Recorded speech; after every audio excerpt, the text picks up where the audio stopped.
how do dental buyers buy today? The way they buy today is we use Google 8.5 billion times a day. So anytime we need something, in the old days, like I used to have an electronics guy, and anytime I wanted to buy a new camera, I would call my buddy and say, hey, I've had this camera for 2-3 years. What do you think I should do? He knows me really well. He knows what I'm looking for. He'll say, Naren, I think you should buy this camera, this model, and I'll go and buy it. Now I don't have him anymore. I go to Google, and that's true of all of us, right? We all go to Google to get the answers. Today, even if I ask somebody, they'll think I'm an idiot. I don't know how to use Google, so I won't even ask for that reason alone. So we go to Google to not only educate ourselves about camera or whatever the issue is. In this case, could be, I think I have headaches, and maybe it's TMJ or TMD, and I need to learn more about it. So I'm going to Google to learn about it. Oh, I don't like my smile, and I know veneers can help. I also have crooked teeth. Maybe Invisalign can help. So I'm going to Google to learn about it. And in the process, I'm also trying to figure out who can help me. So both of these things are now one and the same. On one hand, you're deciding what you want, and on the other hand, you're deciding who can help you with that. So that's how people start. So not understanding the dental buyer's journey. So more than 90% of dental buyers today, they start their journey on Google. So the question is, when they're looking on Google, are you showing up or you're not showing up?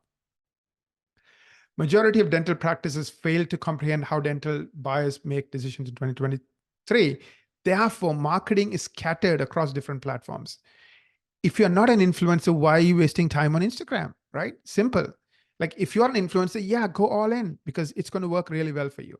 But if you don't have more than like 30,000, 40,000 followers, if you are not spending 15 hours a week creating 3, 4, 5 videos, and you really commit to being an influencer, then why are you wasting your time and money, right? But what a lot of people do today is, because they don't have a single vision and a strategy, they're all over the place. So my challenge to you is, if we know that 90% of buyers are starting on Google, what are you doing about Google? Really, you have two choices. You can dominate Google with ads.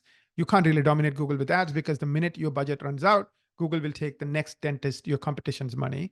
But with SEO, that's not the case. If you're number 3, you're going to be number 3. Nobody else can take that spot, as long as you keep doing what Google wants to stay in number 3.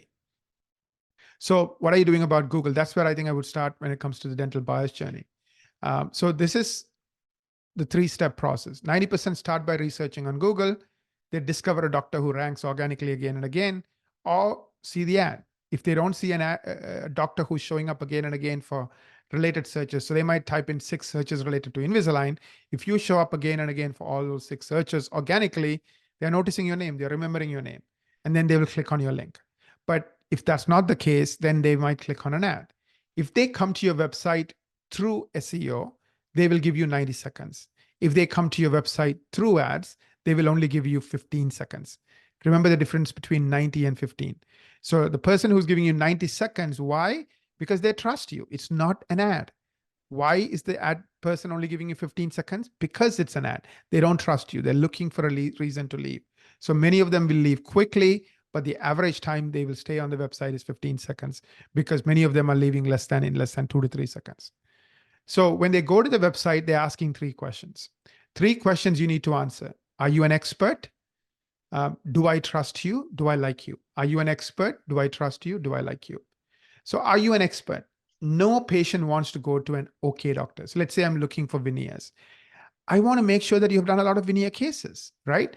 If you haven't, why would I not buy that beautiful car for $30,000 and give you this big check for you to give me this ugly smile, right? So I want to know what you have done with veneers. How many beautiful smiles have you been able to create? And to do that, leverage the cases. Like, many of my clients would have these beautiful before and after pictures, and they would have these write-ups. So remember, this only applies once people are coming to you from Google. So when they're coming through SEO or when they're coming through ads, you want to have landing pages that quickly tell them you're an expert. The way you do that is with pictures and write-ups explaining what happened in those cases. Do I trust you? The number one fear people have of doctors is that doctors are smarter than them. They may not be able to talk to them just because the language and the lingo is different. So how do you get them to trust you? Actually, that's for the liking point. So the way you get them to trust you is you leverage Google reviews. So if I see Google reviews that are 5-star, where people are in like multiple sentences in a paragraph saying how awesome you are, and it's related to the service I'm looking for. So I'm looking for veneers. So I see veneer related Google reviews on your website, then I'm going to trust you. So you want to make sure that you are incorporating these reviews. 70% of the sites we do, they don't rank on, we look at, they don't rank on Google. And then actually 90% don't rank on Google, 95%. And then even the ones that do rank on Google, they don't do a good job in convincing people to trust them. Finally, do I like you? Like I said, the number one fear people have of doctors is that doctors are smarter than us and then we can't relate to them. So you want to break that. You want to kind of undo that. The way you undo it is by, helping them. The way you undo it is by, helping them like you. How do you help them like you? You do simple videos, 45-second to 1-minute videos. And those videos are like, hello, I'm Dr. So-and-so, or just I am Michael Smith. I have been practicing for the last so many years. I love doing implant cases, assuming that video is on the implant page. Welcome to my implant page. I have highlighted a few cases. Look around. We would love to help you. Please give my office a call, etc. Right? So simple videos, welcoming them, making them feel at home.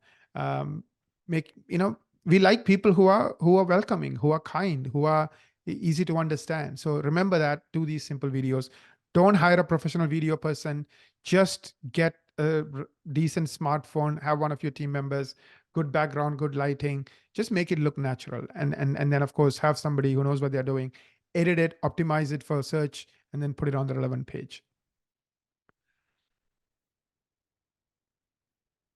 Today, 90% of patients use Google and choose a dental practice. Why?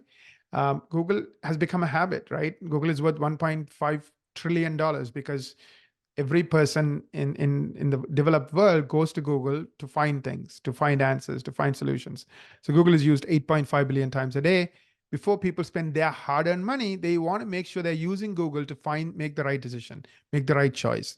So if you don't show up, you are not considered a right choice. So you want to show up organically.